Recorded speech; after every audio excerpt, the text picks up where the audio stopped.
Hey everybody, this video is going to cover how to assemble the drop brackets on your RotoBoss Jr. for the bolt. Could probably also be used as a directions for the 24 as well, but this is dedicated for the bolt. Let's come on over and take a look real quick before we get into it, just so we can explain a few things. All right, looking at this is how it's going to be set up at the end. You can tell that I have my brackets on the left side, my other brackets on the right side.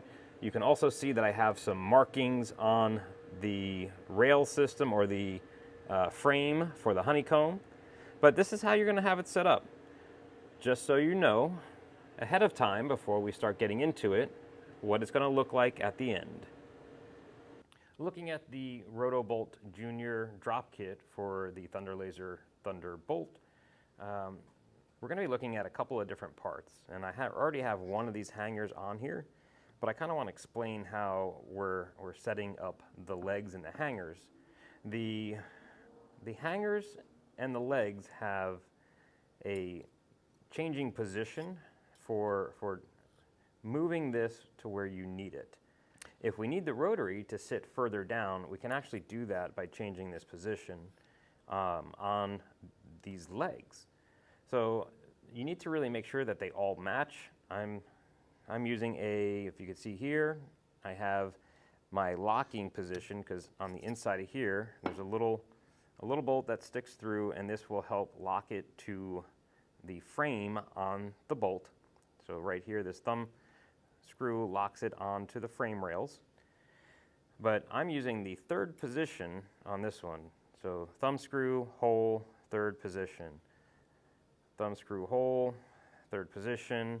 I'm going to use my Allen key, and I believe this is a 2.5 millimeter.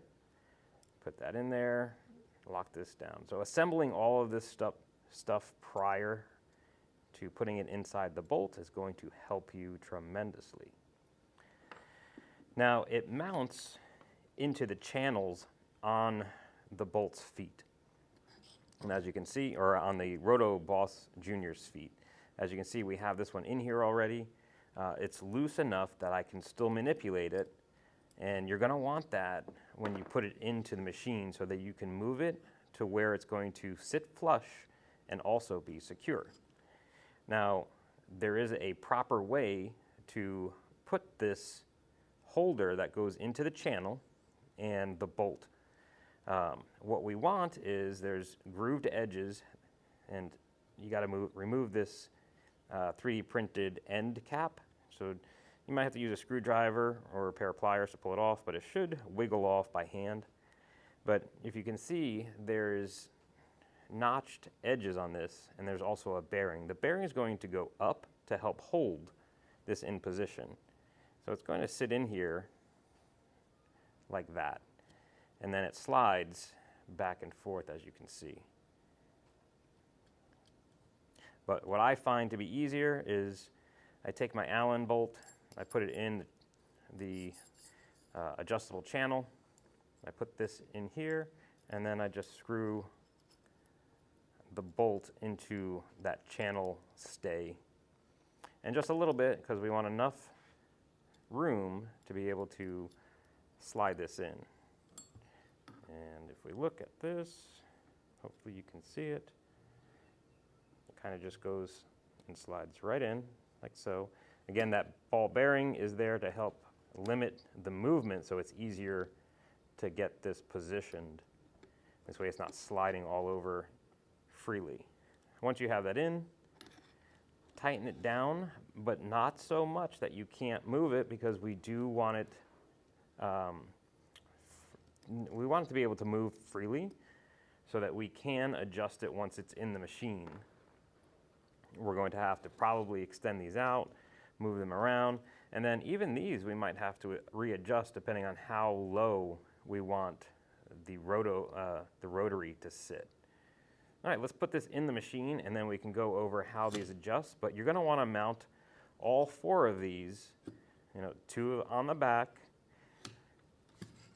and then 2 on the front.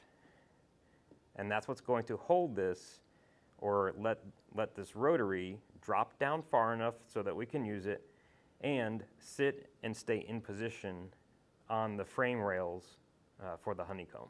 Once we have all 4 drop brackets installed, it's going to look something similar to this, where we can actually move these to the side, slide them in and out. I did not put my end caps back on yet, but those are something that you would probably replace right away. But yeah, this is how it's going to look with your drop brackets installed, ready to go into the machine. Flip it over real quick, and you'll be able to see how we have that. Again, tight enough that it's not going to slide all over the place, but we do want to be able to move it once we put it in the machine so that we can adjust the length and the positioning so that it is secure in the machine when we're ready. And then what I like to do and I'll show you on the machine, but I like to set these in, and then I take a permanent marker and I just put a line down the side, marking the actual bracket that it's hanging on, so you make sure that you put it back in the same spot every time. Let's put this in the machine. So one of the first things we want to do is lower the bed down all the way, make sure that we have clearance, and then also let's move the head assembly and gantry well out of the way so that we can take the honeycomb out and also place the rotary in there and make our adjustments. So let's open the front door, pull the honeycomb out, and now we can set our rotary in. And I kind of like to put it at a little bit of an angle in here and then turn it the right way. And again, what we're trying to do is get these matched up with the channels that the bracket runs in for the honeycomb. So if you can do that and position these in a way that allows that, that would be perfect.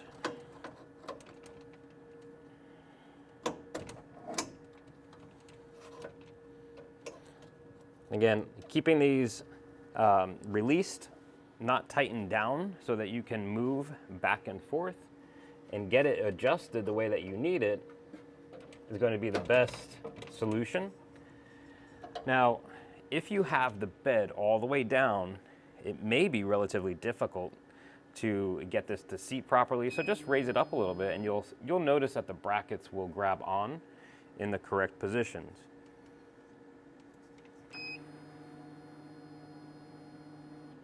There you go. The other thing that I like to do is I may bring it up all the way and check my alignment, making sure that my red dot passes across the clasp and the back plate. If you don't have the back plate on, then across the middle of the 2 wheels. I'm going to put a little bit of white tape on there, some masking tape, so I can see that red dot easier. I'm going to close the door here to make it a little bit easier for myself to reach in here. And I moved the back free spinning wheels, I moved them to the left a little bit so that I have a better distance to adjust my angle to make sure that it is straight in here. I'm going to go up a little bit more so that I can see that red dot. And if you have to, of course, go into your menu and you can turn your light off so you can see that better. Okay, so I can see, I'm not sure if you in TV land can see, but I'm in the center on the back side of the plate, and I am dead center in here, maybe just a hair off, like so. Go back and check. That's pretty centered. See if I can make any more adjustments on that. And that looks good to me. I'll turn my light back on. Now I can raise the bed all the way up, again moving the head out of the way, but I can raise the bed all the way up so that I can tighten those bolts underneath. And the reason why I'm going to do that while it's in here is so that I don't move these positions for the leg assembly or the drop down brackets. I want to make sure that they stay in the correct place so that they are always positioned you know, in the correct spot for when I remove this and do flat work and I'm not doing rotary work. Okay, so at this point, you should be able to clearly see all 4 of your bolts, and you know, you're gonna have to get down on your knees and kind of get eye level with this, but we're just tightening this so that these brackets aren't going to move from here forward, and they may loosen up just because if you twist them and move them, they will release the Allen bolt. But really, that's all we're doing. Just making sure that these are tight so that when we remove them, they kind of stay in a fixed position.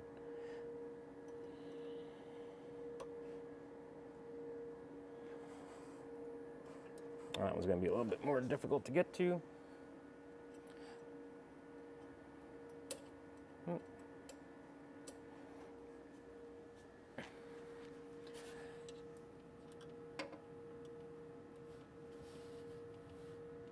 And there we go.